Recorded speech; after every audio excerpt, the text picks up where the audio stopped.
Mayo experience. That Mayo experience. That Mayo experience. That Mayo experience.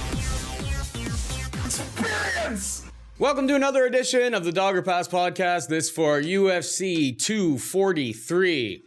Whittaker versus Adesanya for the undisputed middleweight championship of the world. Paul Shaughnessy here with Cody Saftic, as always. That's right, as always, except for last week. Except for last week, but, you know, family stuff. Yeah. It's all good. But yeah, so I guess last week was... Pat had to hold down the fort for Denmark. He did. Pat ended up cashing. Yeah, well, actually, we didn't. He's been bragging about a few of his calls. He's just like, I was hot and fire. He was like, That's right. The guy's considering selling picks. I don't know if he's actually, but he's just like, my picks are so. Yeah, he did a great job. I watched some of the clips. I didn't watch the whole episode. Yeah, it was good reuniting with him. But as always, we got to get back onto the sweet roll because we're on this like international run where it's just different country.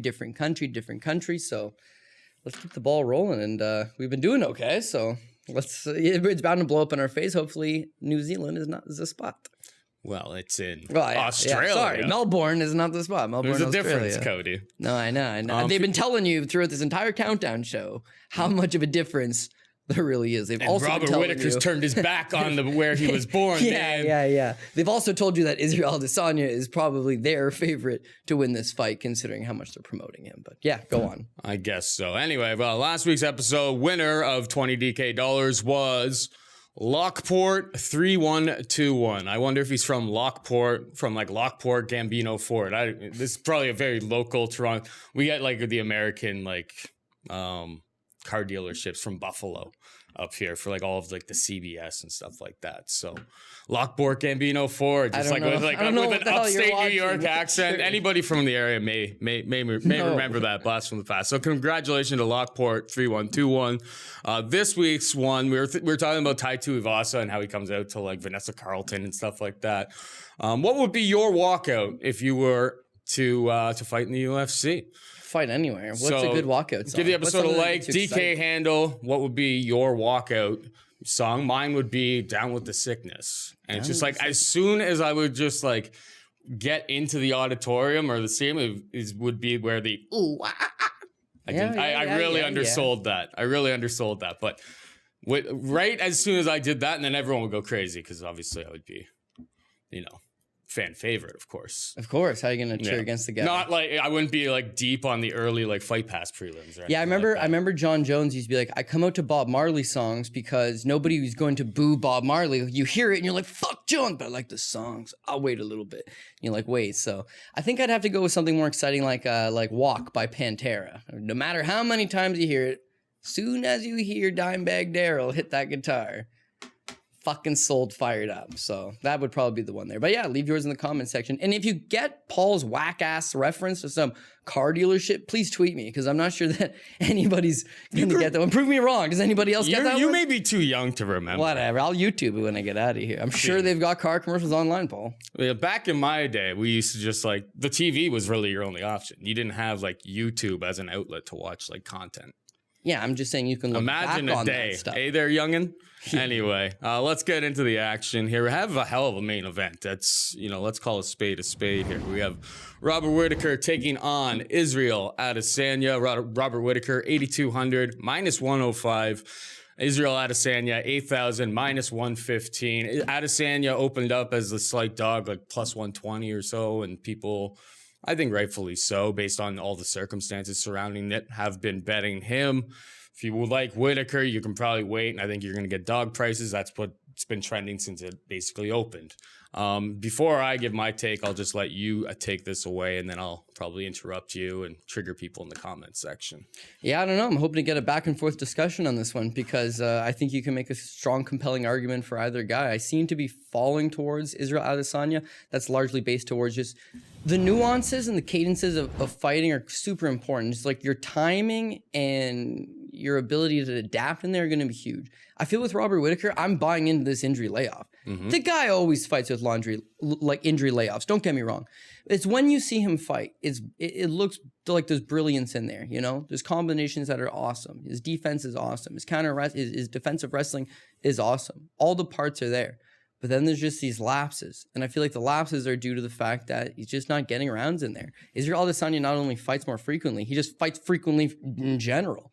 There was one he's year. just been making those like each fight is just like an extra step as he jumps up the ladder. Dude, you know? I couldn't agree more. Like his rise has been like literally perfect. If you want to like promote a star, just slight increases in talent that he's taking on every single time, and he's passed every single test. He's had to dig deep, specifically, obviously against Gastelum. Like he had some dicey spots, but he came back in round 5. Like. Right.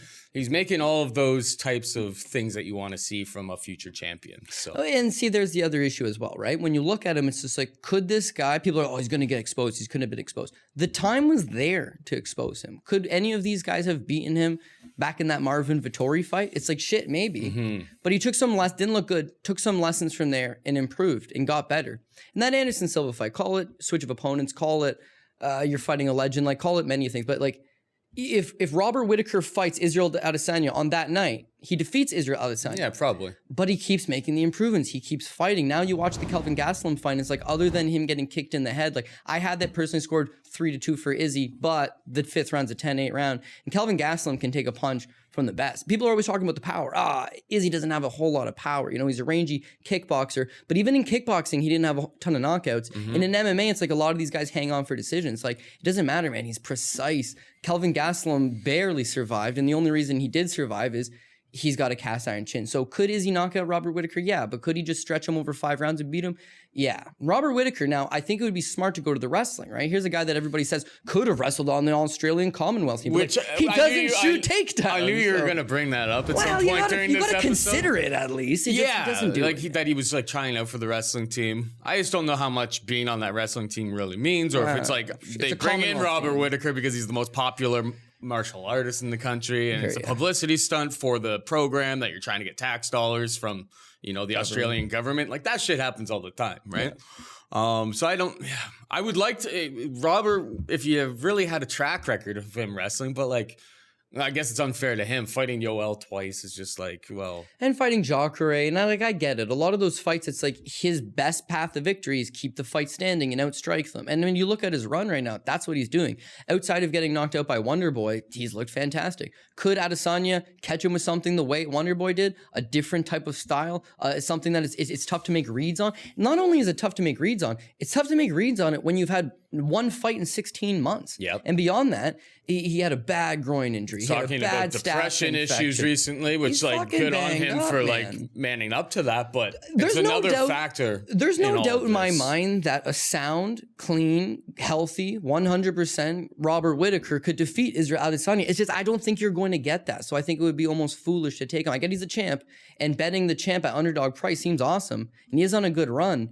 But there's just a lot surrounding him. And I don't want to be the guy that buys into the Israel Adesanya hype train, considering he's 17-0. You know me. I want to see you lose. I want to see you lose and how you rebound. And we're talking about how good the improvements have been, winning those splits, winning those not so great fights. Like, imagine the improvements if somebody exploited a hole in his game and he was forced to work on those holes. So I'm not fully sold on him yet. And when I see the UFC throw the entire marketing machine behind him, I said, hey, I know how this turns out. Not good. I can't overlook Robert Whittaker, but the official pick would be Adesanya. It's rightfully so pretty priced. And listen, 8,000 for fucking Adesanya. Like, as far as DK goes, buddy, like, sign me up for that. This line moves, though, he's going to be like 60% owned.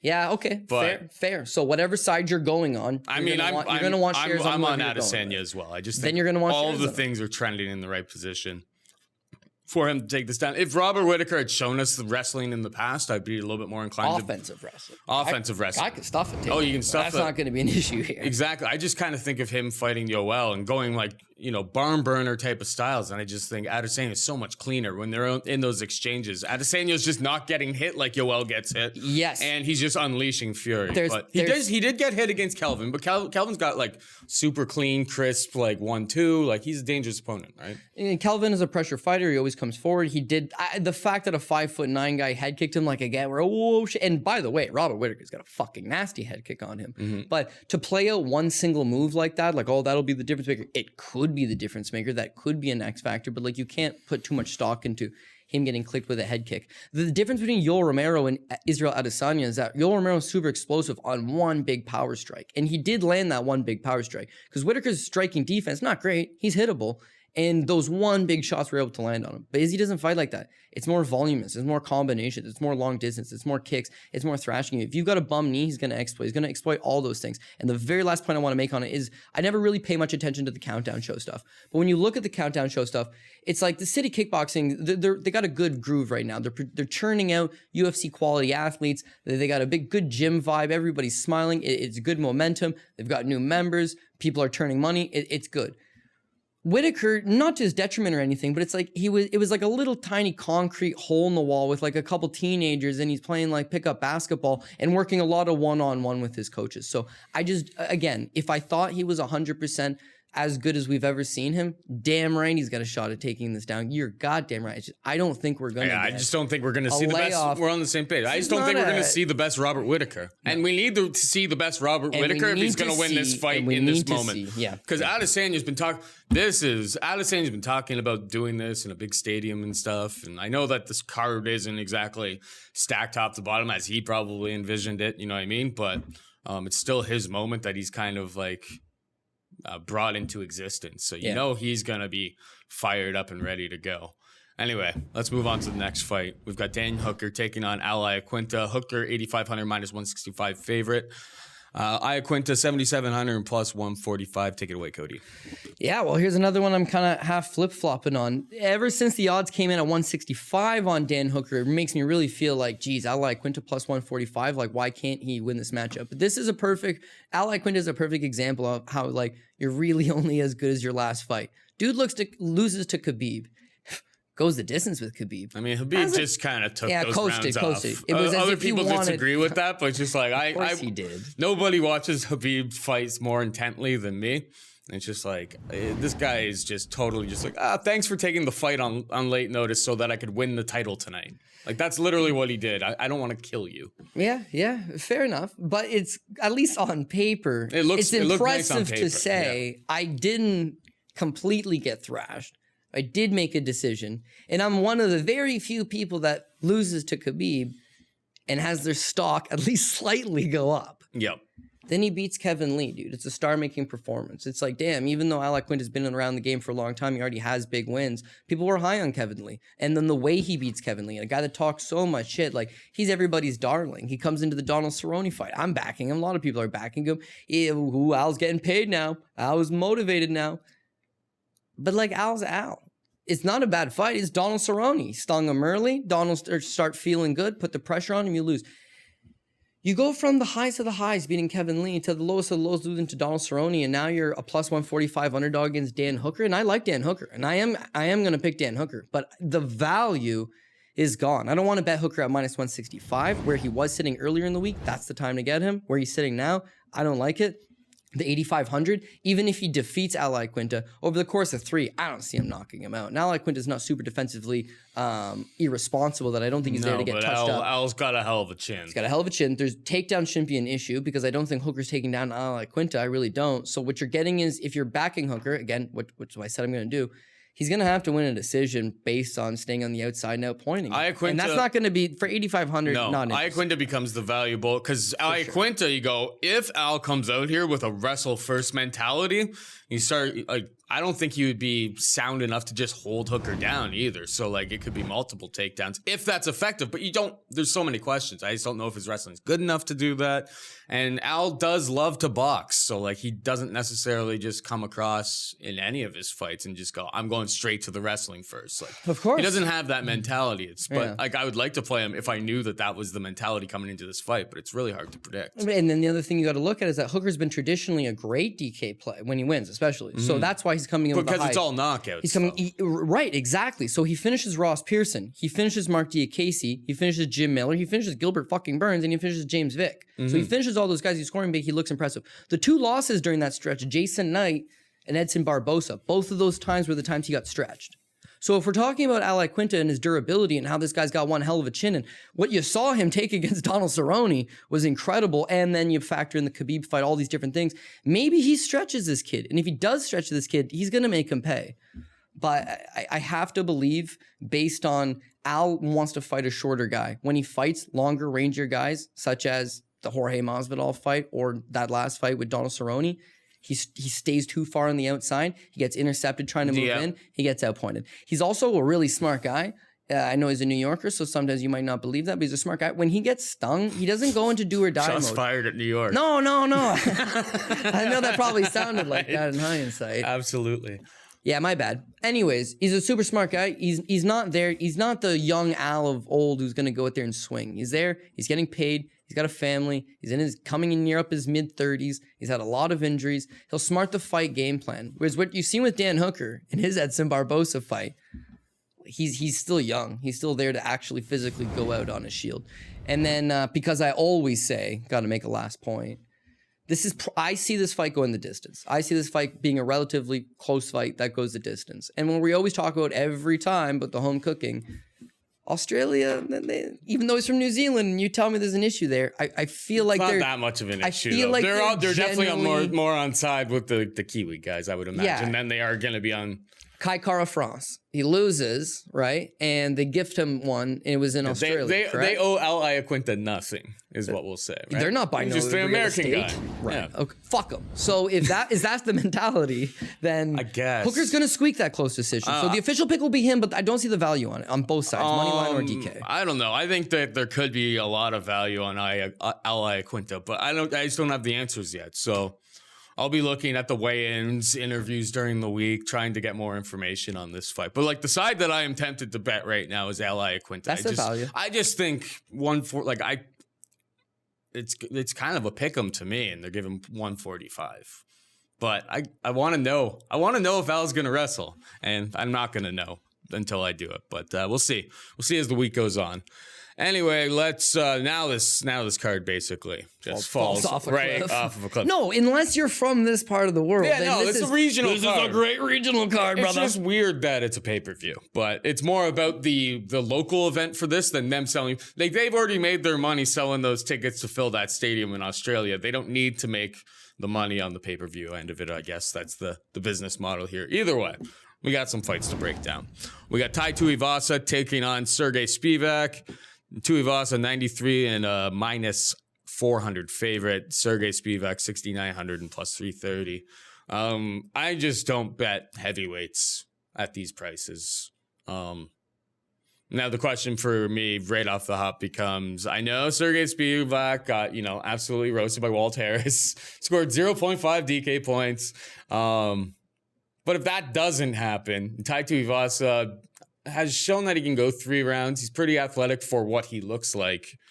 But he's not like above gassing. What happens if he doesn't get knocked out in the first round and Spivak hangs around? I don't know if it's actually going to matter. It's probably more of a pass for me, but I just don't touch minus 400s. If it was like Daniel Cormier versus Sergey Spivak, okay, then I'll take DC, of course. But Tai Tuivasa minus 400, like just stay away from heavyweight fights and certain women's fights.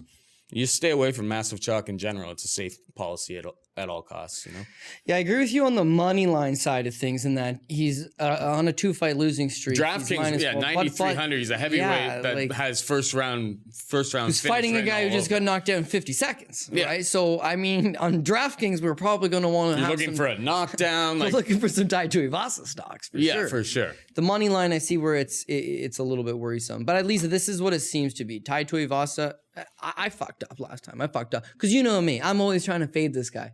And I picked him over Blagoy. And even when I think about that again, it's just like, damn, my love for fading Blagoy, I was blinded. And for my love of trying to fade, I don't know. I threw that one off and I picked Tai Tuivasa. And that was the worst he's looked. The Junior Dos Santos fight, yeah, you give him a pass there because he actually looked good until he got caught. He's just outclassed. By Junior Dos Santos. Yeah. And geez, he looked mobile. He looked good on his feet. He was dancing around. His cardio looked good. He busted up Junior in the first round. And then he got countered in the second round, got knocked out. He's so pissed off after he gets knocked out too. Like, he's not out. It's one of those things you just got stopped. And he's all pissed off like, shit, I had this guy. It's like, dude, you had a guy that's former champion who's a perennial top 3 guy in the division.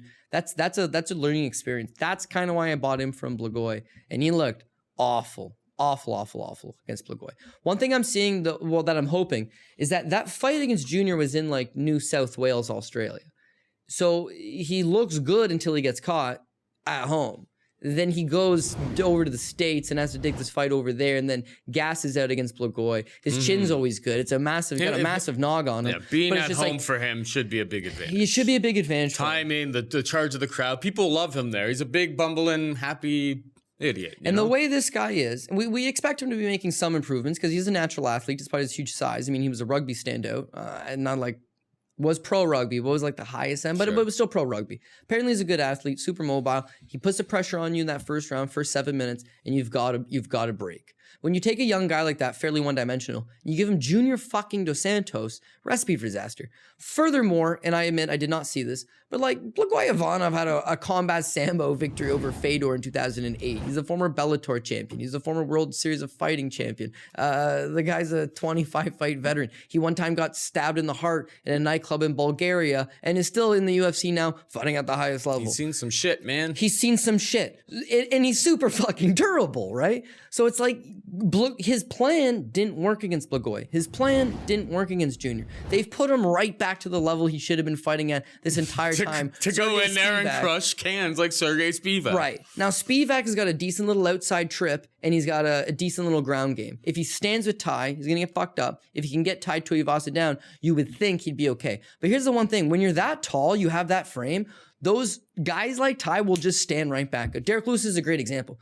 You're not strong physically like him, he'll get back up. So I'm not going to play too much into Spivak's ground game. I think that the majority of the fight should stay standing, and I don't think he's going to take those shots, whereas Blagoy and Junior could. I don't think Spivak does. So I will take Ty. Minus 400, I can't have faith in this guy. No. And I don't like him to begin with. But the 9,300, I almost feel like he's going to be on a winning lineup. So yeah, that makes sense. if he loses and you're the guy, you're the genius of Spivak, then all credit to you. That's going to be a huge one. But I see Ty getting the victory.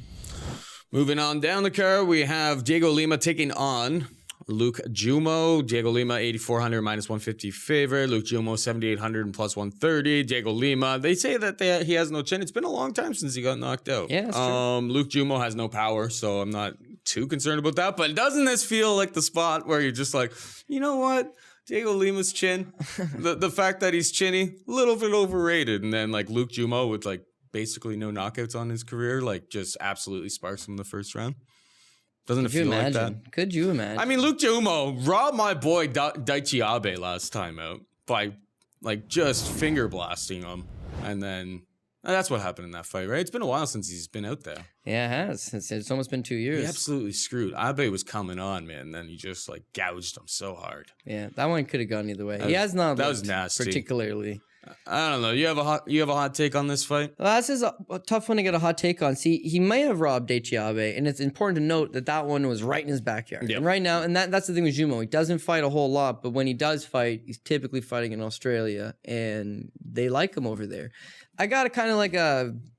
I like Jumeau. He was in a series called Phuket Dreaming like years back, where Genghis Khan like spent some time at Phuket top team, and like him and Bobby Bott, Rob Lazita, they just like, I don't know, Rob's super arrogant, likable character. I like him, but arrogant prick. And Jumeau's just like a super good dude, like martial artist trying to move his way up. He's the likable one, and it's kind of like their adventures before he gets to the UFC. But as far as his UFC run has gone, I'm just not super sold. Like the Dominic Steele fight, close fight, UFC debut, gets the win, hustles him up, great.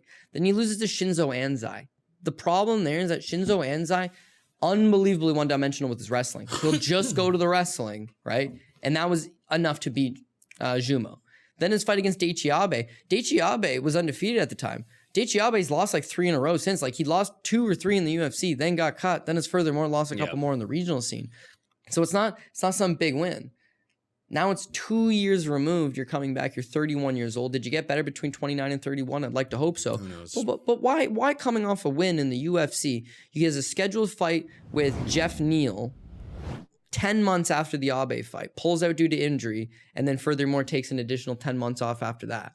So you got to assume that he's got something that's been nagging him. He's going to have some ring rust. He is fighting at home, so we got to give him that. But things are playing against him. What I liked about Diego Lima is that you mentioned it. Diego Lima, he hasn't been knocked out in a while. he's figuring out how to just not get into these striking exchanges all the time. He's starting to wrestle a little bit. He's starting to lean on his wrestling, his grappling, and it's kind of been serving okay. He can strike like the Chad Laprise fight. He can grapple a little bit like the Court McGee fight. He's probably, I think, a better striker than Jumeau. He's probably a better wrestler than Jumeau. Probably a better grappler than Jumeau. What he's not giving up is that if he doesn't knock Jumeau out, and it's tough to knock Jumeau out, he's going to settle for a decision over there. He's got to win it clean. And this figures to be a relatively close fight. I'd like to just take Jumeau on the basis of hometown guy, but we're like 2 years off. And by the way, we just broke down the skill set. And I'm giving Diego Lima the striking advantage, the wrestling advantage, the grappling advantage. Jumeau's got the chin, but without the firepower, you said it yourself, he's not a knockout. Without the firepower, he's not going to be able to just win this fight on his chin. I just think so 2 years Lima's off, probably the better fighter all around, to be honest.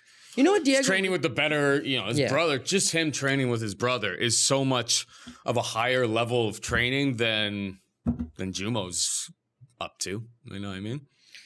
Look at his losses in the UFC, right? Tim Means. Oh, dude, a fucking badass, right? Oh, Jing Liang Li. Jesus, guy's pretty solid. Okay. Those furthermore, now he's not getting knocked out, but he's always getting out grappled. Jesse Taylor and Yushin Okami. The fuck?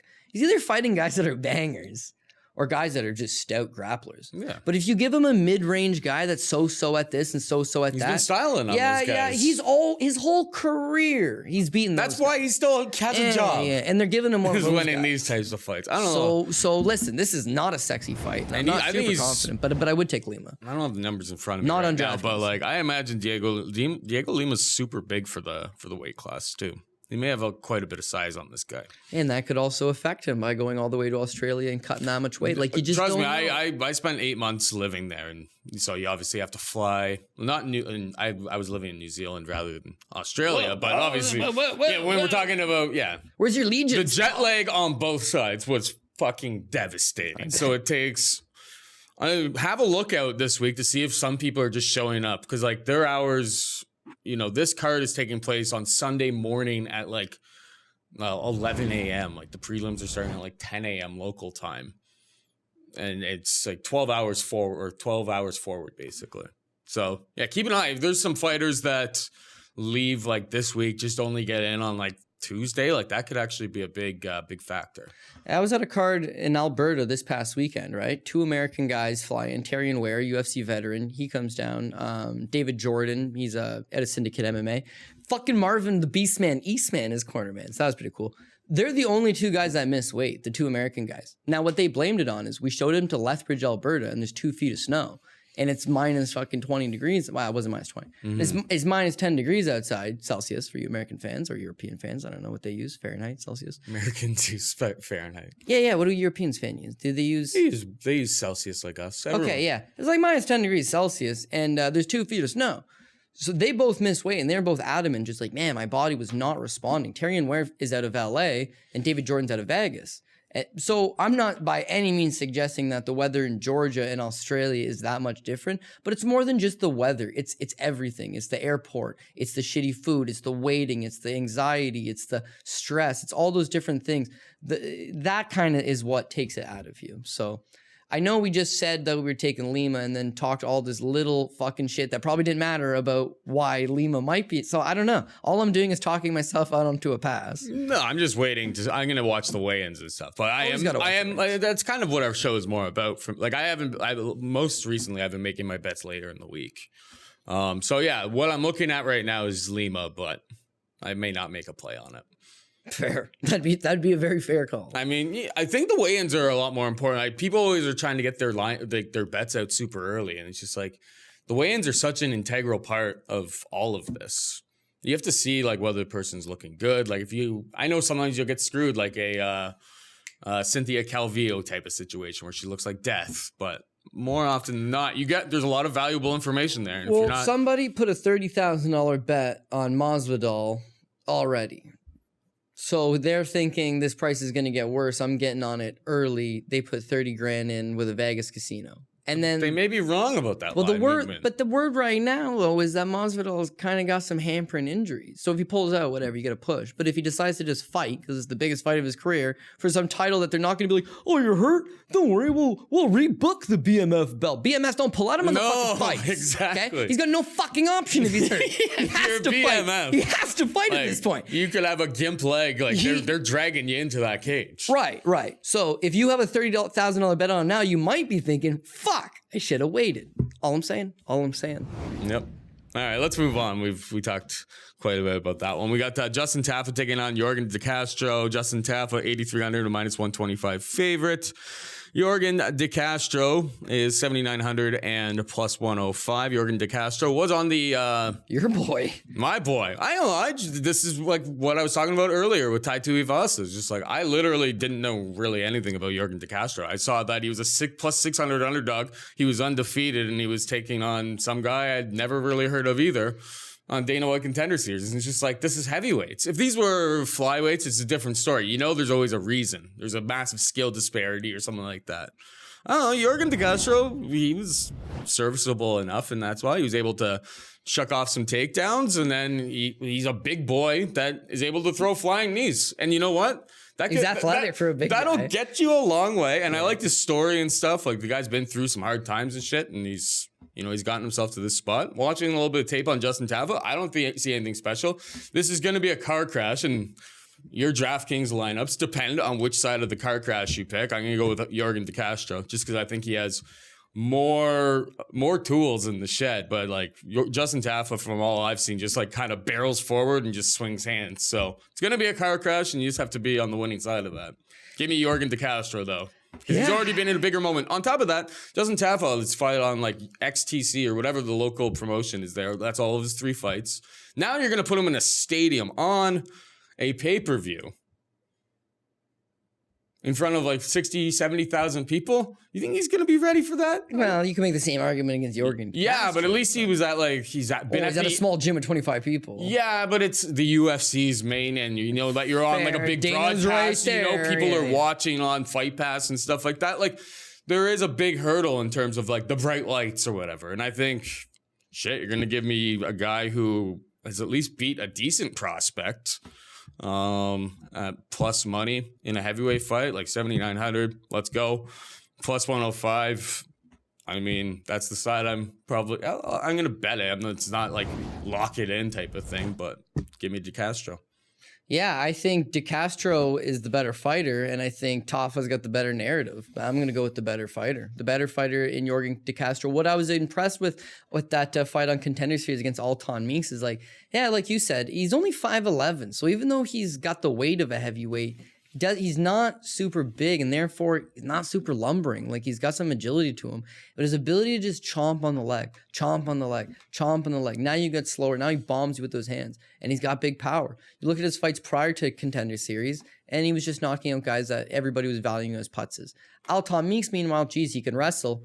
He's got a little bit more of the complete package. He's undefeated. We like this guy. Everyone's going Meeks, and it's like it didn't matter. When he did get taken down, he was able to get back up. I thought his takedown defense is actually not that bad. Probably another benefit of being a shorter heavyweight. And then eventually he beats him with the leg kick and punches him out. I think there's a lot you can take away there. Tafa, when you look at the tape on him, it's awful. But the only thing he's got going here is that Junior Tafa, his older brother, is a badass kickboxer for the Glory promotion. I think he's like ranked in the top 10 right now. So his older brother's a badass kickboxer. And then he trains with a lot of the guys on this card. And he's going to be the local fan favorite. If this is a bantamweight fight or a lightweight fight, maybe they screw Castro on the decision. But like, I don't think it's going to go to the decision. Big heavyweights. Not only that, but just like once he chops you down with those leg kicks and tires you out. Now, could his brother have him prepared for these leg kicks? Yeah, absolutely. But I just don't see it. This guy's not kickboxing like his brother for a reason, right? He was like, shit, I'm not kickboxing as well, but with these little gloves on, I just touch guys and they crumple right over. But it's like, I think Castro will be more prepared for it. It's a middling heavyweight fight. Just give me the dog, whoever it is. And right now, you can have De Castro for that dog money. So I think that would be the smarter plays. You got to get the guy that, from what you see on footage, what you see on paper, like he's the guy. Don't bet the other guy just because he has a famous brother, anything like that. You got Jake Matthews taking on Rostom Akman. Jake Matthews is 9,100 minus 340 favorite. Rostam, the man carpet. I think that's my nickname for him. Like, this guy's chest hair, shit, unbelievable. is he ever. Unbelievable. Oof. Actually, I'll tell you, he's 7,100 and plus 280. So I was talking with Mayo, and I was showing like him pictures of Rostam Akman. Yeah. And he's just like, why wouldn't he just get it lasered off? I'm like, the guy's making 12 grand, man. Like, he's like, oh, it's not very expensive. I'm like, he's making 12 grand. He's getting flown over to Australia to fight Jake Matthews to lose. Like, let's call a spade a spade. They're flying him over there to do that. Is it going to work? I don't know anymore with Jake Matthews, but depends on how like motivated he is.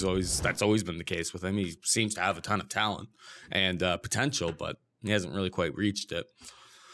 But yeah, I don't know. I just don't really want to lay minus 340 on Matthews all that much right now. The price has been surging, and I think they've priced me out right now. What about what's your take on this fight? Yeah, well, Mayo's got to realize, and by the way, I'm not the laser hair removal expert, but I've never done it myself. No. But imagine you were like a hot babe that for whatever reason you were like Hungarian or something, and you grew, a unibrow, and you're like, oh, I want to get that little patch lasered off so that I don't get perfect. You get it lasered off. I don't know what that would cost, but let's say it costs $1,000.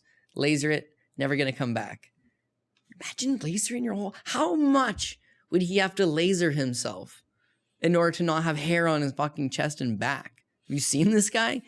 I one time like he saw would him show fight. up to the laser person, they'd be like, "Oh my god, Karen, like rebook my next like 3 months." Yeah, I'd be like, "Oh my god, we're gonna bill this guy's insurance company. You have the motherfucking ace, because this is gonna be a long ass procedure." I saw him one time. He took a fight. He came over. The ref was like, "Take off the sweater," and he's just like, "Nah, dog, this is all me."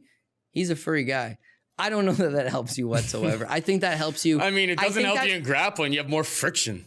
It might help you. But your opponent may be like, "This is disgusting," which may help you get. Yeah, there's a little counterbalance there. I saw like who would want to grapple was like that guy with all his fucking hair rubbing all of it. This is disgusting. I saw one time a guy, same thing, has a rug on his back and just dominates everybody. But it was a game of pickup basketball, shirts versus skins. Try defending this guy. Not happening. So that's a little bit different. Jake Matthews is going to probably grapple this guy. He's going to have to get all up in there. It's just something that's going to happen. And at least the UFC is giving him a massively favorable matchup because Jake Matthews, similar to other stars that were maybe pushed a little too quick, like the Paige Van Zandt or the Sage Northcutts, it's like, here's a young kid with some talent and let's develop him slowly. When he fights guys like Boyan, Jingliang Li, Shinzo Anzai, Johnny Case, Akbar Theriola, that's when he wins. It's the Kevin Lees and the James Vicks and the Rocco Martins. Like he hasn't been able to make that jump up in competition. And he's still young and he's still improving. But he's one of those guys you and I have spoken about for a long time. He doesn't leave his comfort zone. He doesn't go, I'm not saying you got to go to a big camp, but it's like Jake Matthews' dad's his head coach and he's never really gotten over that hump. But they're giving him a perfectly winnable fight. I think he should cruise here. Listen, do I like the pricing? No. But I see what this is being set up as, and it's being set up as a Jake Matthews at home getting the victory. Yeah. Is it kicking off the pay-per-view? It's kicking off. No, it's the main event of the prelims. Ah, wow. Yeah, all the same. It's a spotlight fight. I believe. Rostam Akman, we can't just talk about his the beard on him here, but he's tough. He's got a lot of amateur experience. He's like a poor man's Bilal Muhammad. He's a poor man's Bilal Muhammad. He fought in the IMAF system for a while. I think he won like a gold for Sweden. But even when you watch those amateur fights, not particularly good. Then he's only got about 2 years of pro experience. When I tape studied him prior to his fight with, I'm not going to be able to pronounce the Russian's name. Sergey Kandoshko, the Candyman? Sergey Kandoshko, right. When I tape studied for that, I thought, Jesus Christ, this guy's unimpressive. And Kodishko, who wasn't particularly great either, got our vote of confidence, and it was a bad fight. Mm-hmm. I mean bad. And he was on the clean losing end of that. He scored like 30 points. Like he seemed to be durable. He would win on the basis of his aggression. He's physically stronger. He was more stout, and again, he had the power advantage over Kodishko, right? So he'd push up Candyman up against the cage. He'd grind against Candyman, and then when they'd open up in the open field, he'd get dropped. He'd get hit with something that would floor him. That's why he lost those rounds. When I think about Jake Matthews, I think if your plan is to push this guy up the cage and grind on him, it's not going to work. He's fought guys like like Shinzo Anzai that have done exactly that. He'll figure out a way how to beat you in a straight up grappling exchange. You need to figure out a way to break this guy and beat him up with your striking, which I don't see him doing to Jake Matthews. So Jake probably got the advantages everywhere. And again, is being very much set up here to get the victory at home. Do you think like Jake's camp brought in like a Saint Bernard for Jake to roll around with at the end of practice just so he gets used to that bundle of hair that's gonna be in his face? Yeah, like I'm trying to think what you would do. Like you get a Saint Bernard, big dog, just roll around with it, give it some cuddles at the end of the day, just so you get used to having like that hair like just getting in your eyeballs and stuff. Who's it's definitely a factor that you wouldn't want to overlook. Yeah. I would call up Anti Gulov and I would be like, I'd be like, yo, hey man, I know your style's nothing like this guy's style, but you guys are physically built pretty similar and got to get me that body hair. All right. Oof. Yes. We got Maki Pitolo taking on Kalen Porter. Maki Pitolo 9,000 minus 330 favorite. Callan Potter is 7,200 and plus 270. Who you got here? I got to go with Maki Pitolo. Just bringing up his stats here. He's been around the game for a fairly long time. He's one of those like Midwest, or he was from Hawaii, but he generally fights for like victory out of the Midwest. And then I see his last couple fights, CFFC, Bellator, Contender Series. It's like a steady move up. You know, he was one of those guys that was a pretty hotly contested prospect once upon a time, and then losses to Cassius Kane, who knocked him out, and Dakota Cochran, who caught him with the choke, kind of like reeled this guy back. Since then, he's put together a 3-fight winning streak. And again, winning against Chris Sinceros in Bellator, decent little win. Shows that he's on the right track. Got decent size for the division. The win over Justin Sumter. I'm not a Sumter guy at all. But Justin Sumter gave Ian Heinisch a decent little go. He was a power grappler. Contender Series, on the Contender, on another episode of the Contender Series. Took his back, wasn't able to get the choke, and obviously Heinisch was able to reverse position and beat him up. But Pitolo just absolutely buzzsawed this guy. He actually showed like a decent account of himself. I feel like when I say prospect once upon a time, like he went through those losses. He went through some adversity. He's rebuilt himself. He's gotten older. He's filled out his frame. I like the guy. When I look at Callan Potter, I'm just not impressed in the sense that when he fights middling Australian regional promotion guys, he beats them. When he fights anybody that seems like they've got a potential of going on to bigger and better things, namely Marcin Held and Jalen Turner in his debut, he's lasted 1 minute and 9 seconds against Marcin Held, who's a submission specialist, and he submitted him. He lasted 53 seconds against Jalen Turner, who's a knockout specialist. He knocked him out. He has to fight middling range. I'm so at this, I'm so at that. Any type of specialist is just going to be better than Potter is mid-range. He's absolutely mid-range. He's 17-8, I think, for a reason, and I think that Maki puts it on him. I think Pitolo probably clips him in the first or second round, knocks him out. Again, when we talk about better play than Jake Matthews. Yeah. Better play than Jake Matthews. I don't mind Matthews, but yeah, everybody likes the big knockout. How's he going to win Callan Potter? He's going to go out there and knock out Callan Potter relatively quickly, you would think. Whereas Jake Matthews is going to have to take this guy down, grind him down a little bit, tire him out a little bit, extend him into maybe the second or third round, then try to take his back and get a rear naked choke or something like that. The other thing, too, is that Callan Potter's not going to wall install Maki Pitolo, whereas Jake Matthews is his guy is going to at least try to wall install him for a bit, which would at least negate some of the points scored in that fight. So maybe Pitolo was something like 260 a few days ago. So again, the people that were in on that hammered it. It's 330 now. I don't love it at 330, but he is the pick for sure. Okay, we got Brad Riddell taking on Jamie Mularkey. Brad Riddell is 8,600 minus 150 favorite. Jamie Mularkey 7,600 and plus 130. Is there anything here? No, but I feel I don't know who these guys are. Right. At least when I think who are the dogs that I like on this card, right? Al's got a chance at 45, right? We don't like Spivak. I'm not really feeling Jumeau even at plus 130. Jorgen's plus 105. It's hardly a dog. I'm not liking Rostam at all. I don't like Callan Potter at all. Even though I can see why Brad Riddell's the favorite here, Jamie Mularkey can't fully be overlooked. He's plus 130. I'm not publicly backing him as one of my dog plays, but I like him more than some of the options that have been presented. They're both strikers, and in that being the case, if it is going to be a striking battle, he's going to have shots to beat Brad Riddell. Brad Riddell is a kickboxing standout, got something like 90 pro kickboxing matches. Kickboxing really doesn't pay shit, so at some point he decides to try MMA, and he's been pretty all right in MMA. He's a pretty versatile guy, super experienced, and again, he just wants to strike with you. If you give him a striking battle, he'll probably beat you. Flip side to that with this Jamie Mularkey is that, again, he's a pretty good striker as well. He's got big power in his hands, and he's a boxer, right? So On paper, we got a kickboxer versus a boxer. And this kickboxer, Brad Riddell, he's got a lot of experience. He's got a lot of accolades. He looks good. He's got the stats. So if we're looking at it like, oh, dude, one guy, striker versus striker, one guy's just a more credited striker. That's where you get into trouble because Mularkey's got the power and he's got the boxing and a good, clean, and it's MMA too. boxer. So it's MMA striking and everything kind of changes anyway. Exactly. Kickboxers are used to kind of holding up a high shield because the boxing gloves are going to protect them. And whereas boxers do that as well, the punches is the difference. Boxers only throw punches. So imagine if you spend half your time throwing kicks and half your time throwing punches. You now know how to effectively throw punches and kicks. But if you spend 100% of your time throwing punches, that becomes the art.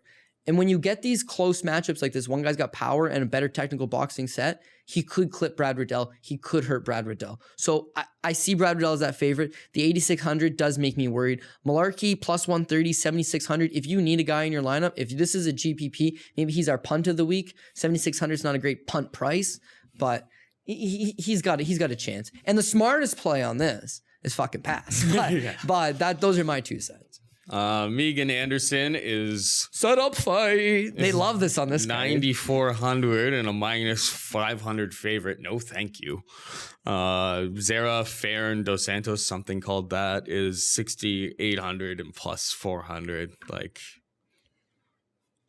no, I'm not doing it. I'm not parlaying Megan Anderson. At what point in her UFC tenure has she shown you that you can trust her at at a number like this specifically? Like, her opponent looks pretty awful, but I don't care. This is like the easiest fight to just stay away from, and it's it is women's featherweight. I just don't know how I could possibly feel confident in playing Megan Anderson in any format, whether it's betting, DraftKings. It's just a stay away. What about you? Yeah, well, I get that, but we also have to factor in that she's being massively set up to get a win here. Listen, sure, that's what Megan Felicia Spencer, she was probably getting set up to win there too. We all knew Felicia Spencer could grapple. Every freaking loss has been but like the Can UFC. this girl grapple? Because if she can't grapple, she can get I have fucked up. no idea who this girl is. Well, that's why we have an issue. We've got. Again, I was at a fight recently. I won't name the promotion, but hometown guy versus guy being brought in to lose. It's just like, you could have found him anybody, but you found a guy specifically with the worst possible skill set. There's other fights on here. You'd be like, oh, why do they want Tafa to win? So they gave him an unnamed, no-name heavyweight, was a 6-1 underdog on the Contender Series. But it's just like, that's not a good style matchup for your guy to get the win here. Jake Matthews versus Rostam. Rostam's pretty strong, dude. And again, if he just wall installs you the way that other terrible fighters have won fights in the past, who's my boy from Poland? Who's your boy from Poland? I know. He just wall installed. Bruno Santos is the one from Brazil. And from Poland... Sergey... No. It's Fabinski, Fabian... No. Bartosz Fabinski. Yeah.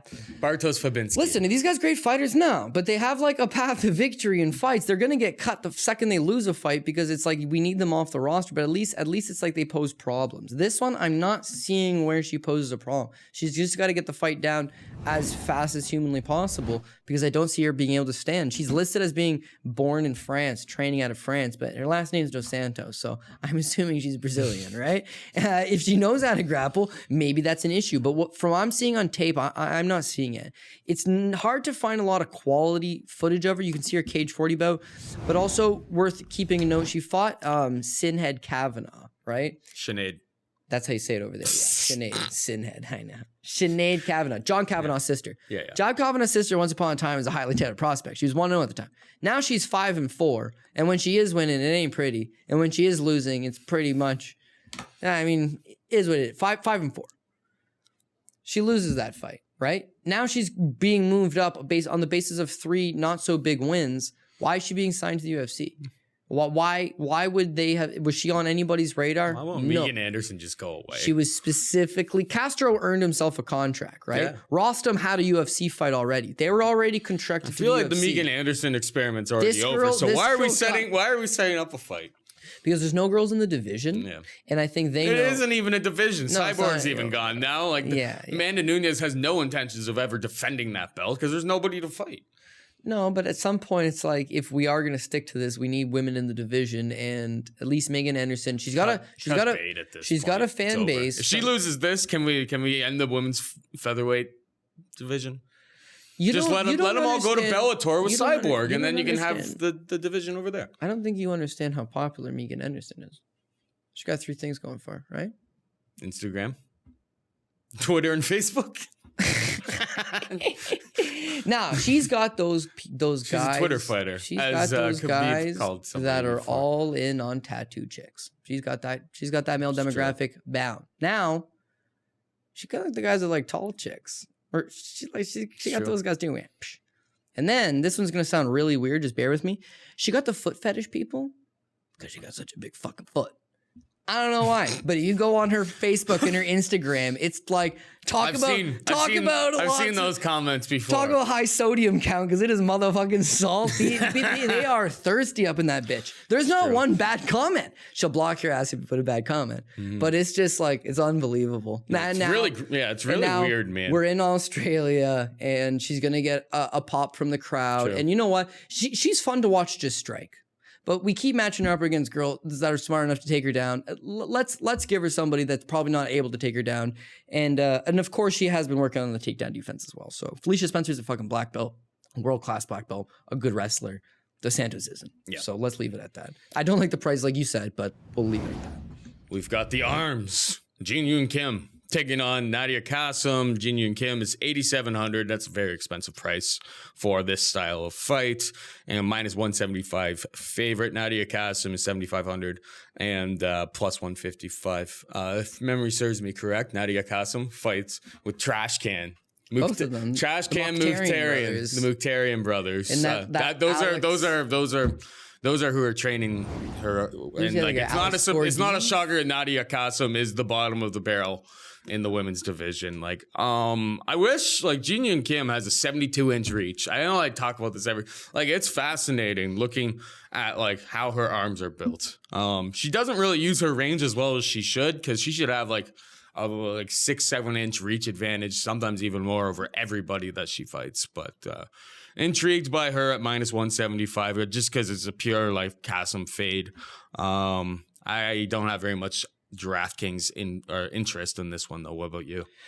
Yeah, so Australian top team, no affiliation with American top team. Just I'm sure they took the top team name and threw it on. It's owned and run by the Mokhtarian brothers. You've got Ascan, who's on a 3-fight losing streak. Trash Can Mokhtarian, who's on a 3-fight losing streak. Then you've got Suman Mokhtarian, 2-fight losing streak. He's actually Nadiam's boyfriend. And then that Alex Gordeev, who looked awful in his debut. I mean, awful. Yeah. This is a gym to fade. It's definitely a gym to fade. And Nadia, she got a win over Alex Chambers in just like a brutal fight, and then got massively exposed her next time out. And we haven't seen her since. She should get smoked out by Ji Yeon Kim, who has a 5-inch reach advantage. Probably stays to the outside. Definitely the better technical striker, and so I'd probably say the better all-around striker. And I don't know why, because it's so far down the fight, and it's one that most people don't care about. But I get a bad gut feeling this is definitely a dogger pass. I'm not betting Jin Yeon Kim. She's probably the play.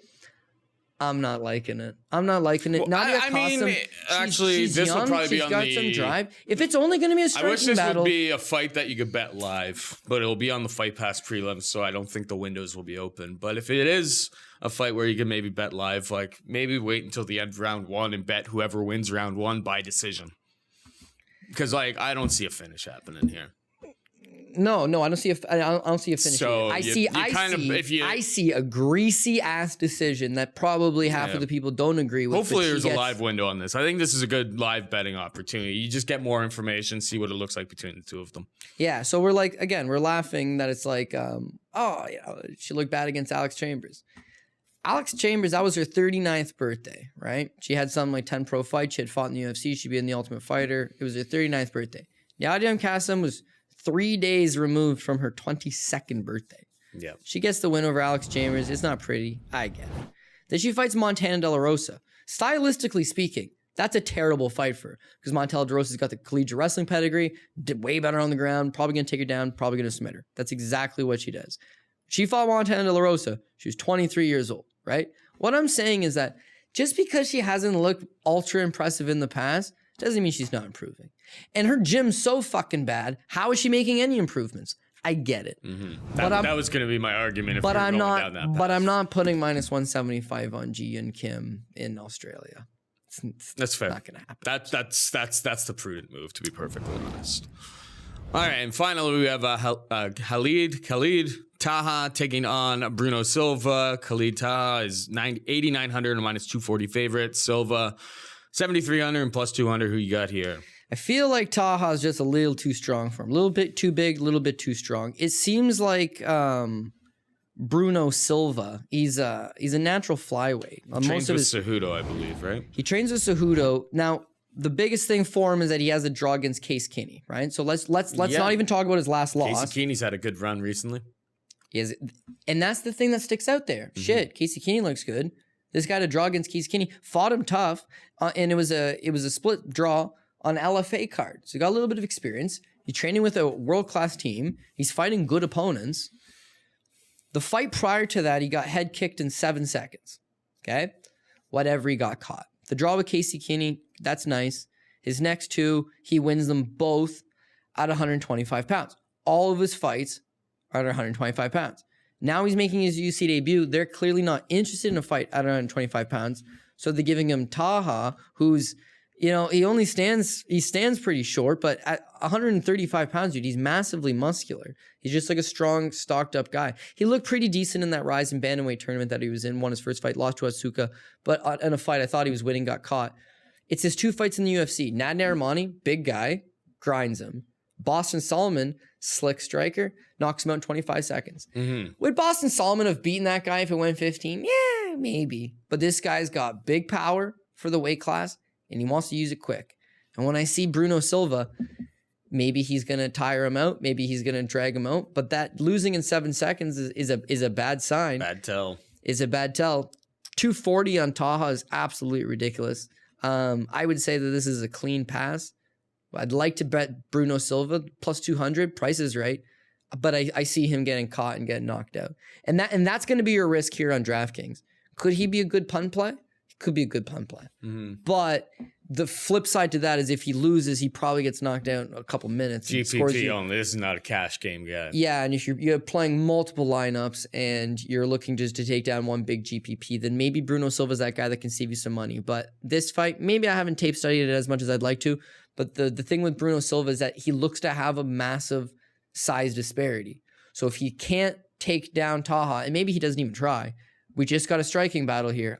I'm giving the power and the actual striking to the German. So give me Khalid Taha in the opener. Price probably makes it unappealing. The 8,900, listen, if he knocks him the fuck out, then you're going to want some shares in it. Absolutely, you're going to want some shares in it. Sounds like it. And because this is a card with far bigger names than Khalid Taha, he's going to be low ownership, and he's got just as much upside as some of the big guys. So worth a look. I know it's still only midweek, and we want to watch weigh-ins, and we want to check out some other things, but this fight, just like you're saying, watch weigh-ins, if there's any fight on the card, that's the one I want to see.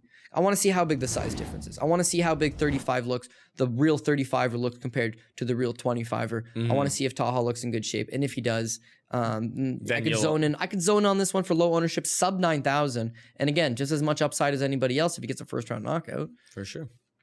Any final thoughts here? No, that's about it. I mean, we're just grinding card to card. Fuck my neck up. I don't know what it is. You doing the Pogi Rob's parlay? I guess you guys did that last week. Did you do that last week? Yeah, we Pogi Rob parlayed it, but Macy Chase on or somebody. It wasn't a bad parlay, but when you're trying to get all 12 fights on one bill, somebody's gonna shit in the pie, Paul. There's a reason why 12... Paul, you know this as much as anybody else. Someone's going to shit in the pie. Of course. Okay, we're gonna officially go with 12-man parlay. We're gonna officially go with Israel Adesanya. I'm gonna take Dan Hooker. I'm gonna take Tai Tuivasa. I'm gonna take Diego Lima. Jorgen De Castro will be the first dog. Jake Matthews, Maki Pitolo, Jamie Mularkey will be the second dog. Megan Anderson. Fuck it, Nadia Kassem, but don't hold it to me. I know. What am I doing? Talk me out of it, Paul. Her coach is trash can. Well, okay. But you if I got a don't, bad if I feeling. don't, if I don't take Maybe Nadia, leave that off of the 11 fight that's your parlay move. here. That's your move. Is don't put it on a parlay. Don't touch it. Don't put it on a parlay. Okay. If I don't take Nadia, I would be tempted to take Bruno. I feel like one of those two dogs. I don't like any of the other And dogs. it's the dirty early prelims of a Yeah, but pretty weak card. what do my dogs look like, right? I got a plus 105. Oh, joy. Izzy's minus 115. He's not a dog. He's, a little, he's the favorite, These actually. pay-per-view lines get released so early. And now, Jamie though. Mularkey. They're I out don't for a even love month that. already, so it's like everything gets steamed, right? So. Yeah. Well, I gotta own up. So I'll take Nadia, Kassem, and Khalid. I bet you it'll be reversed. It'll be Jiyoung, Kim, and Bruno. But fuck it, those are the picks. Go with the Pokey Rob. Let's do it. Let's do it. All right, that wraps it up for us this week for UFC 243. Thank you, Cody Saftic, breaking down the fights with me as always. For Cody, I am Paul. Saying goodbye. Good luck. Mayo experience! Experience!